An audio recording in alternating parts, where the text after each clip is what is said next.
എനിക്ക് ഫസ്റ്റ് വന്നപ്പോൾ മുതൽ ഒരു ചോദ്യം ചോദിക്കണം എന്ന് ഇങ്ങനെ മനസ്സിലുണ്ടായിരുന്നു. അതായത് ആ ഒരു കുമാരേട്ടാ ഇത് ചുണ്ണാമ്പ് എടുക്കട്ടെ വെറ്റിലെടുക്കട്ടെ എന്നൊക്കെ ചോദിച്ചിട്ട് ആ ഒരു ഒരു ഒരു ഹൊറർ സിനിമയ്ക്ക് നിലാവിന്റെ പൂങ്കാവിൽ ആ ഒരു പാട്ട് ഒന്ന് പാടുമോ ചോദിച്ചു. അത് രാഘവ മാഷിന്റെ പാട്ടാണ്. വിത്ത് ഡയലോഗും കൂടി ആയിക്കോട്ടെ. രാഘവ മാഷ് പി ഭാസ്കരൻ മാഷിന്റെ വരികൾ. അപ്പൊ ഈ പാട്ട് അന്ന് ഈ പറഞ്ഞ കണക്ക് നമ്മൾ ഒറ്റയ്ക്ക് നിന്നല്ലേ പാടുന്നത്, ഒരു ബൂത്തില്, വോയിസ് ബൂത്തില്. ഓർക്കസ്ട്ര പേടിച്ച് നിന്നാണ് ഞാൻ പാടിയത്. പക്ഷെ അത് പറയാനും ചോദിക്കുന്ന കാര്യം അതെല്ലാം വിൻസെന്റ് മാഷാണ് ഡയറക്ടർ.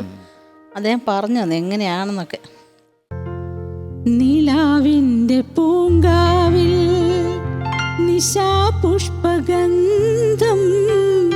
കിനാവിന്റെ തേന്മാവിൽ രാപ്പാടി പാടി. നിലാവിന്റെ പൂങ്കാവിൽ നിശാപുഷ്പഗന്ധം, കിനാവിന്റെ തേന്മാവിൽ രാപ്പാടി പാടി. നിലാവിന്റെ പൂങ്കാവിൽ. കുമാരേട്ടാ, എന്റെ കുമാരേട്ടാ. ആരാത്? കരിമുകിലൻ പൂവേണി, ഇളം കാറ്റൻ മധുവാണി, മതിമുഖമെൻ താമ്പാലം, മലർച്ചുണ്ട് താമ്പൂലം. ആ ചിരിയും കൂടി പ്ലീസ് പ്ലീസ് പ്ലീസ്.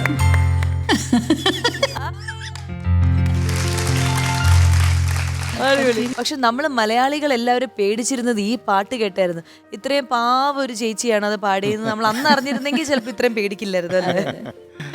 ഇപ്പൊ പക്ഷെ ഈ പാട്ട് കേൾക്കുമ്പോൾ എല്ലാവർക്കും ആ പേടിയല്ല, ഒരു പ്രത്യേക ഒരു സ്നേഹമാണ് ഈ പാട്ടും ഈ പാട്ടുകാരിയും ഈ ചിരിയൊക്കെ കാണുമ്പോൾ. ഗോപൻ ചേട്ടന്റെ ഞാൻ കേട്ടിട്ടുണ്ട് ഗുരുതുല്യനായ ഒരാളാണ് നമ്മുടെ സിംഗർ ജയചന്ദ്രൻ ചേട്ടൻ. അതെ, അദ്ദേഹമായിട്ടുള്ള എങ്ങനെയാണ് ആ ഒരു ഗുരു ശിക്ഷ ബന്ധമാണെങ്കിലും അല്ലെങ്കിൽ നിങ്ങൾ തമ്മിലൊരു അടുപ്പം? അതെ, വർഷങ്ങൾക്ക് മുമ്പ് ഞാനും ഒരുപാട് സ്റ്റേജിൽ ഒരുമിച്ച് അദ്ദേഹമുള്ള സ്റ്റേജിൽ പിന്നിൽ നിന്ന് ഞാൻ പാടിയിട്ടുണ്ട്.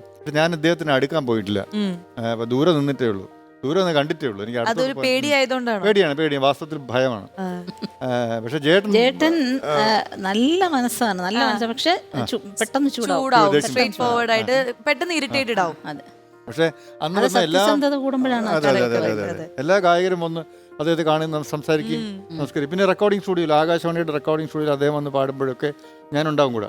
പക്ഷേ ഞാൻ ദൂരെ മാറി നിൽക്കുകയുള്ളൂ, അടുത്ത് പോകാറില്ല. അന്ന് ജയേട്ടൻ കരുതിയത് ഇവൻ അഹങ്കാരിയാണ്. അതുകൊണ്ട് എൻ്റെ ഭയങ്കര ദേഷ്യമായിരുന്നു. അത് കഴിഞ്ഞാണ് കുറേ കാലത്തിന് ശേഷം ദേവരായ മാസ്റ്ററുടെ ഒരു പ്രോഗ്രാമിന് വേണ്ടി ഞങ്ങൾ മസ്കറ്റിലേക്ക് യാത്രയുണ്ട്. അപ്പോൾ റിഹേഴ്സലിന് വേണ്ടി ഞങ്ങൾ കൂടുന്നു. അപ്പോൾ പിന്നെ ജേട്ടനുണ്ട്, ഞാനുണ്ട്, ഞങ്ങൾ രണ്ടുപേരും മെയിൽ സിംഗേഴ്സ്, പിന്നെ 2 ചെറിയ ഗായകരാ ഫീമെയിൽസ് ആയിട്ട് വന്നത്. പി സുശീല എന്ന് പറയും, സുശീലാമ്മയും മാധുരിയമ്മയും. അപ്പൊ ഇവരും എല്ലാവരും കൂടെയാണ് ഞങ്ങൾ മസ്കറ്റിൽ പോകുന്നത്. ആ പ്രോഗ്രാമിനാണ് ദേവരായ മാസ്റ്റർ പ്രോഗ്രാം. മാഷ് ആദ്യമായിട്ട് അന്യദേശത്തേക്ക് പ്രോഗ്രാം. മാഷ് ഫ്ലൈറ്റിൽ കയറിയ മറ്റേ പിന്നെ ഗൾഫ് കൺട്രീസിൽ അല്ലെങ്കിൽ ഫോറിനിൽ പോയിട്ടില്ല. ഇതാണ് ആദ്യത്തെ പരിപാടി. അപ്പോൾ ആ പ്രോഗ്രാമിന് പോകുമ്പോൾ റിഹേഴ്സലിന് വേണ്ടിയിട്ടാണ് ഞങ്ങൾ കൂടുന്നത്. അന്ന് ദേവരായ മാഷാണ് പരിചയപ്പെടുന്നത്. എടാ അവൻ നല്ല പയ്യനാണ്, നിന്നെ വിചാരിക്കുന്ന പോലെ അല്ല എന്നൊക്കെ പറഞ്ഞ് അന്ന് മുതൽ തുടങ്ങിയാണ് മാഷ് അദ്ദേഹമായിട്ടുള്ളൊരു ബന്ധം. അദ്ദേഹത്തിന് ഒരു പാട്ട് ചേട്ടൻ നമുക്ക് ഡെഡിക്കേറ്റ് ചെയ്യാം. തീർച്ചയായിട്ടും. അത് അടുത്ത കാലത്ത് ഞാൻ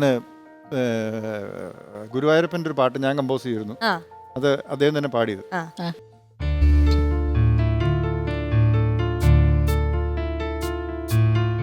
നീ എന്ന ഗാനത്തെ പാടുവാനുള്ളൊരു പാഴ്മുളം തണ്ടല്ലയോ ഞാൻ, പാഴ്മുളം തണ്ടല്ലയോ. നീ എന്ന നാമത്തെ മർമ്മരം ചെയ്യുന്നൊരാലില തുണ്ടല്ലയോ ഞാൻ, ആലിലത്തുണ്ടല്ലയോ. നിന്റെ കാൽപാദത്തിനോർമ്മയിൽ മാത്രമാണെൻ്റെ ഈ ജന്മസഞ്ചാരം. എൻ്റെ ജീവാണുവിലോരോന്നിലും സദാ നീയൊരാൾ ഗുരുവായൂരപ്പ, നീയൊരാൾ ഗുരുവായൂരപ്പ. നീ എന്ന ഗാനത്തെ പാടുവാനുള്ളൊരു പാഴ്മുളം തണ്ടല്ലയോ ഞാൻ, പാഴ്മുളം തണ്ടല്ലയോ.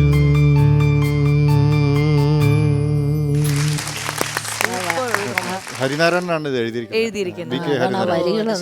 അസാധ്യം അതെ അതെ അതിനകത്ത് വേറെ എന്നത് വരി അതായത് ഭക്തിയുടെ വേറെ ഒരു രീതിയിലുള്ള ഒരു ഭക്തിയാണ് ചേട്ടന് വേണ്ടി എഴുതിയതാ. അത് ശരി. നീ എന്ന ഗാനത്തെ പാടുവാനുള്ള ഒരു എഴുതിയത് മാത്രമല്ല, പാഴ്മുളം തണ്ടല്ലയോ. കമ്പോസിംഗും ചേട്ടന് വേണ്ടിയാണ്. കേട്ടാലറിയാതെ.